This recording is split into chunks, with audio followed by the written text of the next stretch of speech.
All right, man, we back. Week 1 is upon us, starting Thursday. The Texans take on the Kansas City Chiefs. I'm not sure if I don't think there will be any fans in attendance week 1 and week 2, so we'll see how it progresses on. But this week, the Detroit Lions take on the Chicago Bears. We invite them to come to Ford Field. No fans in the stands. But let's talk about it. Hit that subscribe button, bell icon button, share the videos, do a breakdown prediction. And one thing I found out, I did a little bit more research. There isn't an official depth chart out for the Lions yet. All right, so some possibilities. I don't think there's one for the Bears. I just checked their injury report on their website and was no injuries listed. So Akeem Spence, David Montgomery, Gibson, Akeem Hicks, excuse me. All those guys should be good to go. And, kind of some questions I have for the depth chart for the Lions is Jarrad Davis and Tavai going to start? Obviously, is Amani Orakwe truly going to start over Desmond Trufant and over Jeff Okudah? I guess it's going to be Harmon. All I can do is pretty much assume it's going to be Harmon, Tracy Walker, Christian Jones, Jarrad Davis, Jamie Collins will be the linebacker core.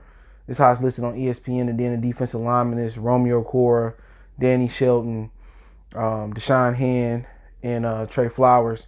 Is pretty much the defense is going to be set. So offensively, I don't think it's too many questions. I think Adrian Peterson and Kerryon Johnson is probably going to get the bulk of the carries this season.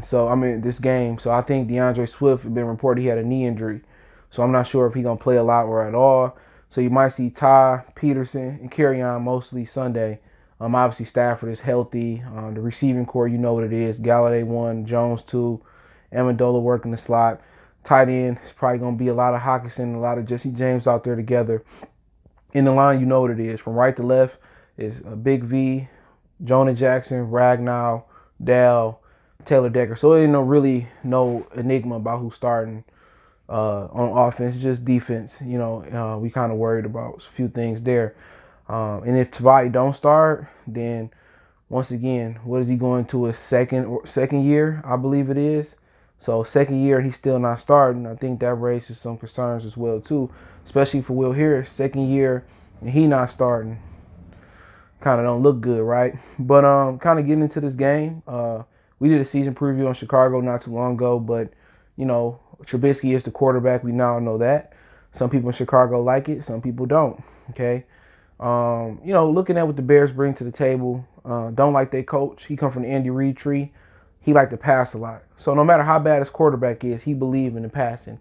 He believed the pass to set up the run, and that's how Andy Reid, his philosophy go. He'd rather throw short passes to the backs than hand the ball off to the back. So Matt Nagy has that same philosophy in Chicago. So the coverage got to be good. Collins is going to play an important part covering tight ends and backs. Davis probably going to get more backs than tight end, being the middle linebacker if he out there.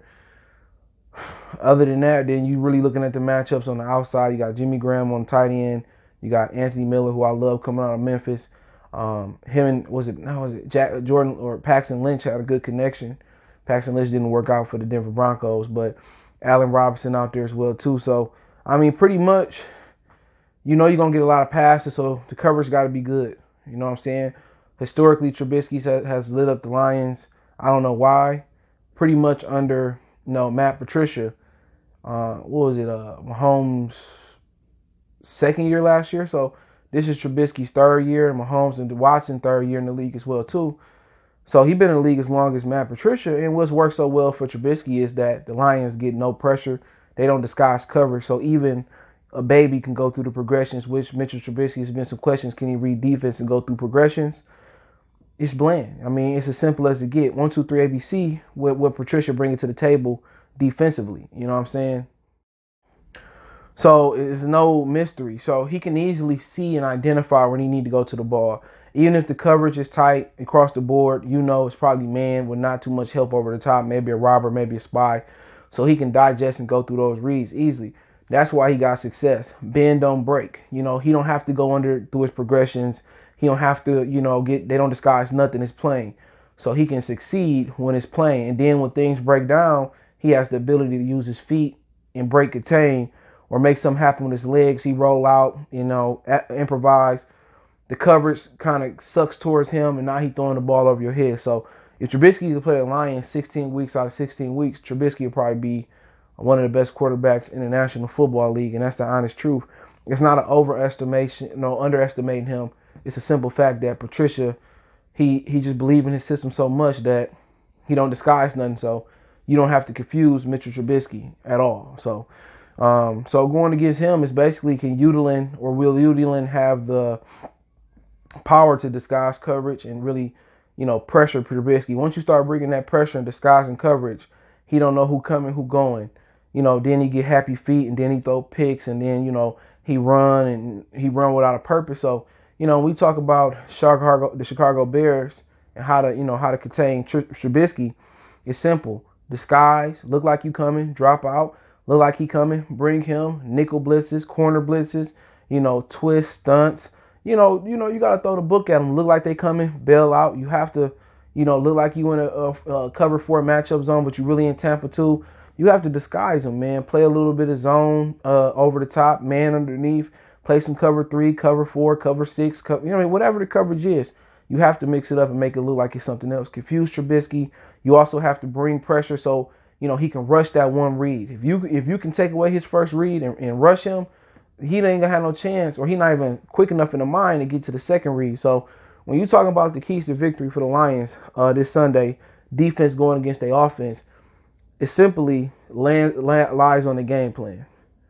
The game plan has to be, let's pressure them, let's disguise the coverage, and basically let's not let the running back Tyreek Cohen out the backfield kill us. All right? It's always the same thing. We have to stop the run. Right? That's the thing. Get pressure on the passer, but also disguise, right? Disguise coverage. Play good coverage, but disguise it. Play it to the T.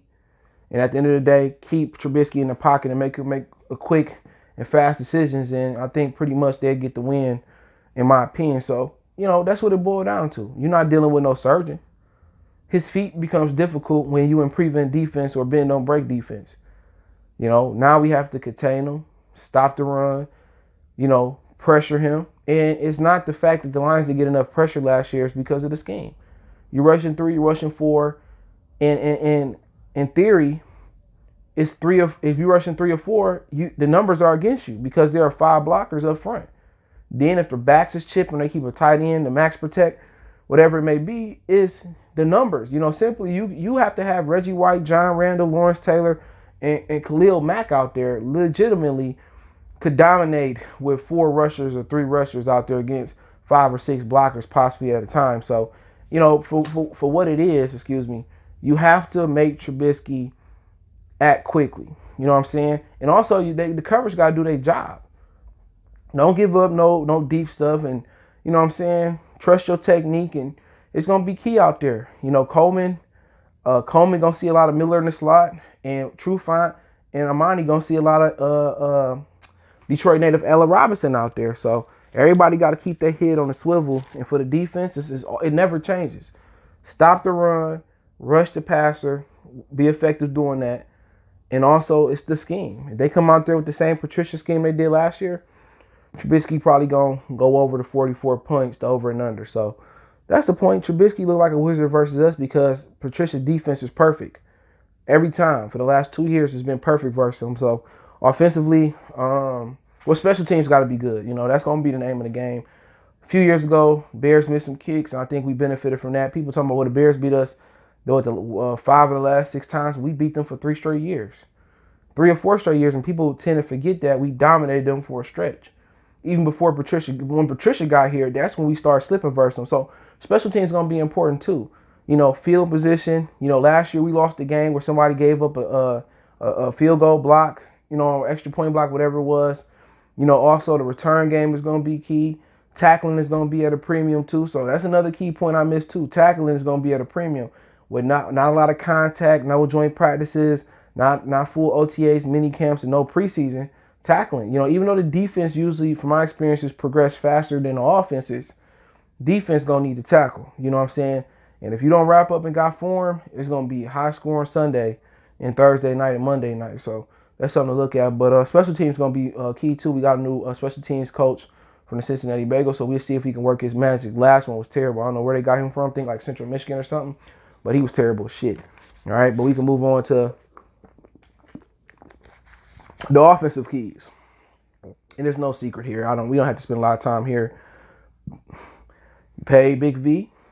You drafted Jonah Jackson. You paid Taylor Decker. You drafted, you believe in Joe Dow, and you played Frank Ragnow. So first thing they got to do is protect Matthew Stafford, run, block, and run the ball. If they don't protect Stafford, it ain't going to matter what matchups you got outside. They got a corner named Jalen, whatever his name, not sure where he came from, but they still got Fuller out there. Eddie Jackson and Gibson make up a really good safety core. And then their front seven is nasty. So, you're gonna learn about the Lions early this year, about how they offensive line, how good they are or where they are at this point, because Big V is gonna be going against Khalil Mack, Robert Quinn, same thing for Taylor Decker, and then you got Akeem Hicks on the inside. I had to ether him on Twitter the other day, trying to call out Darius Slay on some raccoon stuff, but he really looking like the raccoon, but that's nor here nor there. Then they need Trevathan. You know what I'm saying? Roquan Smith in the middle. So their front seven is good. Not only is their front seven good, their safeties are really, really good. Gibson is a ball hawk. Eddie Jackson is a ball hawk. So first thing, we got to run the ball, protect Stafford. And then from there, if we can protect Stafford, then, we might have some advantages in the slot. I think they got Buster Screen as their nickel corner. He's one of the best. It's a tough matchup for the Lions offensively, to be honest. It's a real tough matchup. I think Marvin Jones might have a matchup of the day. Against the Jalen guy. I just don't know enough about the guy. They let go Prince Amukamara, so they must feel really, really good about him. Didn't pursue Drake Kilpatrick, didn't pursue Trey Waynes. He ended up getting out for the season for State fans with a pectoral muscle. He on IR. I don't know if he on full IR or just the first 6 or whatever weeks it is. So the matchup of the day is probably going to be Marvin Jones.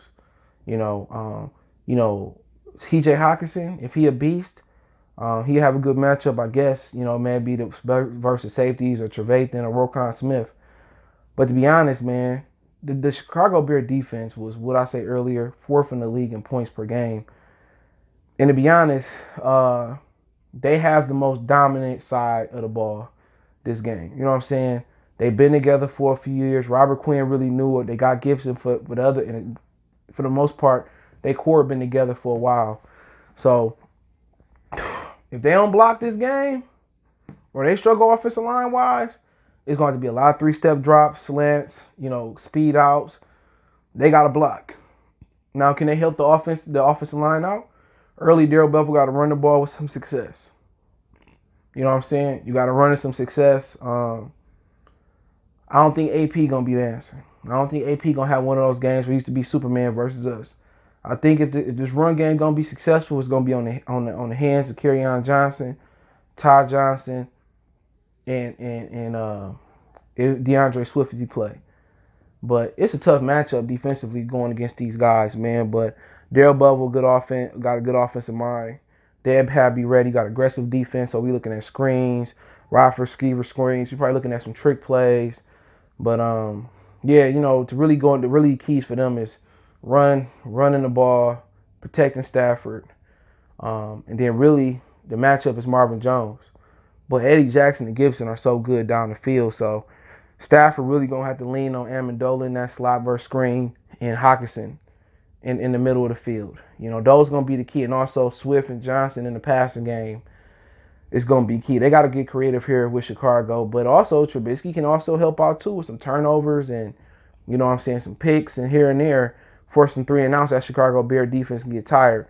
It's a good game. I think special teams will play a part in it, but it's gonna go up to the defenses, to be honest. And the quarterbacks is my second thing. If the defenses come to play, then I trust Stafford to get the job done at home. If the defenses don't come to play, or the Lion defense don't come to play, he's gonna have a tough time putting up points. But they know the Chicago defense. They've had good games in Ford Field versus Chicago. There's some tweaks there. You got Gibson, Prince Amukamara gone,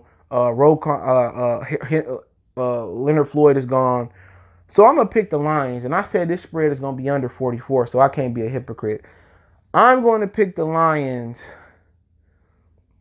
21 to 20 on a Matt Prater field goal. The Lions win. I just think Trubisky turns the ball over. And I think Stafford plays a clean game. I think they put up 21 points. And I'm going to say 21. I'm going to say 23 points because 21 a little odd because that's 3 touchdowns. So I'm going to say they put up 23 points and they defeat the Bears by 3. So the Bears would cover.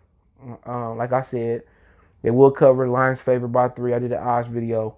But I think the Lions win on the late field goal. The Bears cover the spread. They have covered a lot over the last few years versus the Lions. And I think the defense should do well versus Trubisky.